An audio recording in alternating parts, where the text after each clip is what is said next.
Assalamu alaikum viewers, I am Muhammad Ibrahim on the platform of Dimensional Physics. Students, आज हम discuss करेंगे chapter number 16 alternating current.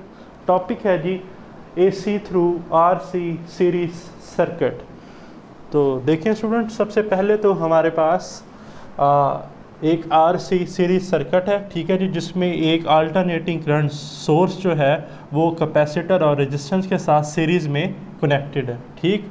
और ये जो alternating current है, इस पर जो रूट मीन स्क्वायर वैल्यू है वोल्टेज की वो है VRMS। करंट जो है सीरीज़ में वो सेम रहता है तो है IRMS, ठीक। कैपेसिटर जो है उसकी कैपेसिटेंस C है और रेजिस्टेंस R है, ठीक है जी। कैपेसिटर के अक्रॉस जो पोटेंशियल है वो है VC और रेजिस्टेंस के अक्रॉस है VR, ठीक है। तो by using ohm law we have V is equal to IR, ठीक है जी। सीरीज़ में करंट तो सेम रहेगा, मीन दोनों के पास करंट क्या रहेगा IRMS, बट रेजिस्टेंस की रेजिस्टेंस R है, बट कैपेसिटर की जो हमारे पास रेजिस्टेंस है उसे हम कहते हैं कैपेसिटिव रिएक्टेंस XC। तो देखें ओहम लॉ के मुताबिक VR जो है वो आएगा IRMS R, जबकि जो VC होगा वो होगा IRMS XC, ठीक है जी। तो हमने प्रीवियस टॉपिक्स में डिस्कस किया इसी थ्रू रजिस्टर में कि वोल्टेज और करंट जो हैं वो फेज़ में रहते हैं रजिस्टर के cross, but in case of capacitor the current lead voltage bye 90 और π/2। तो हम फेज़र वेक्टर अलजबरा की मदद से एक डायग्राम जो है जी वो ड्रा करते हैं, जिसमें करंट जो है वो हमारा रेफरेंस है, ठीक। और हमने पढ़ा कि वोल्टेज और करंट जो हैं वो फेज़ में रहते हैं रेजिस्टेंस के केस में। तो जो वोल्टेज अक्रॉस रेजिस्टेंस होगा उसकी करंट की डायरेक्शन सेम होगी, मीन ये करंट की डायरेक्शन है तो यही डायरेक्शन होगी वोल्टेज अक्रॉस द रेजिस्टेंस। तो मैंने इसी के ऊपर, ठीक है जी, आप कंसीडर कर लें कि एक लाइन जो है वो ड्रा कर लें, क्योंकि फेज़ में है, सेम डायरेक्शन में है। तो VR जो है वो है जी IRMS R, ठीक है जी।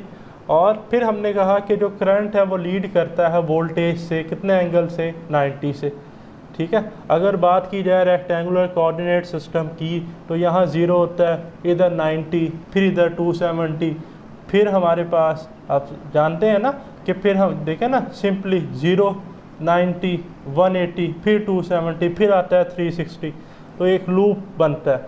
तो इट्स मीन कि अगर हम कंसीडर करें ये 360 पर है, लेट्स से कितने पर है, 360 पर, तो ये वाला कौन सा होगा, फोर्थ क्वाड्रेंट में 270। इसका मतलब कि करंट लीड कर रहा है किससे, कैपेसिटर के वोल्टेज से VC, जो कि था IRMS XC। और ये जो हमारे पास लाइन है ये होगी जी रूट मीन स्क्वायर वैल्यू, जो बराबर है IRMS इंटू Z है इम्पिडेंस, ठीक है। तो ये एंगल है थीटा, फेज एंगल।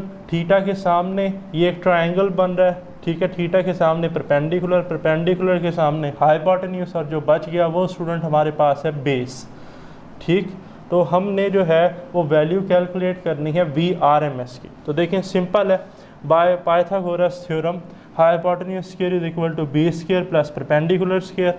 हाइपोटेन्यूज जो है जी वो हमारे पास है इस वक्त VRMS, तो VRMS का स्क्वायर, ठीक है जी, प्लस बेस है VR का स्क्वायर, ठीक है जी। परपेंडिकुलर, परपेंडिकुलर जो है हमारे पास ये है, तो ये सारा है VC, तो ये सारा भी कितना होगा VC, तो परपेंडिकुलर है VC, तो VC का स्क्वायर, तो आ गया VRMS square is equal to VR square plus VC square. तो स्टूडेंट मेरे पास VRMS जो है वो आ गया square root VR square plus VC square. तो VRMS is equal to under root IRMS R square plus IRMS XC square. तो IRMS स्क्वायर कॉमन आएगा और स्क्वायर स्क्वायर रूट से कैंसिल, तो मैं IRMS को लिख लेता हूँ भाई, ठीक है जी, सेपरेट कर लिया। VRMS is equal to IRMS under root R square plus XC square, ठीक है ना। ये तो इन दोनों से कॉमन आ गया, स्क्वायर जो है वो कैंसिल हो गया। सो ये जो हमारे पास रिलेशन है, ये तो रिलेशन था student VRMS is equal to IRMS multiply by Z। तो अगर मैं इसको कंपेयर करूं तो ये Z की वैल्यू है ये, ठीक। तो Z is equal to under root R square plus XC square. तो RC सीरीज सर्किट में जो इम्पीडेंस होती है वो होती है square root R square plus XC square, या ऐसे हम लिख सकते हैं Z is equal to under root R square plus 1/ओमेगा C स्क्वायर, ये XC की वैल्यू है, ठीक। आल्सो फ्रॉम फिगर बी, इसके मुताबिक, इस डायग्राम के मुताबिक जो टेन थीटा है वो होता है परपेंडिकुलर ओवर बेस। तो देखें टेन थीटा है परपेंडिकुलर ओवर बेस, परपेंडिकुलर है वी सी, बेस है वी आर, तो आ गया V C over V R, values put कर दी और टेन फंक्शन जो है उसको इधर अप्लाई कर दिया तो बन गया theta is equal to tan inverse I R M S X C over I R M S R. अब आई आर एम एस से आई आर एम एस जो है स्टूडेंट ये क्या हो गया, कैंसिल, तो थीटा आ गया tan inverse X C over R. अब आप जानते हैं एक्स सी था 1 ओवर ओमेगा सी, तो theta is equal to tan inverse 1 over omega C are.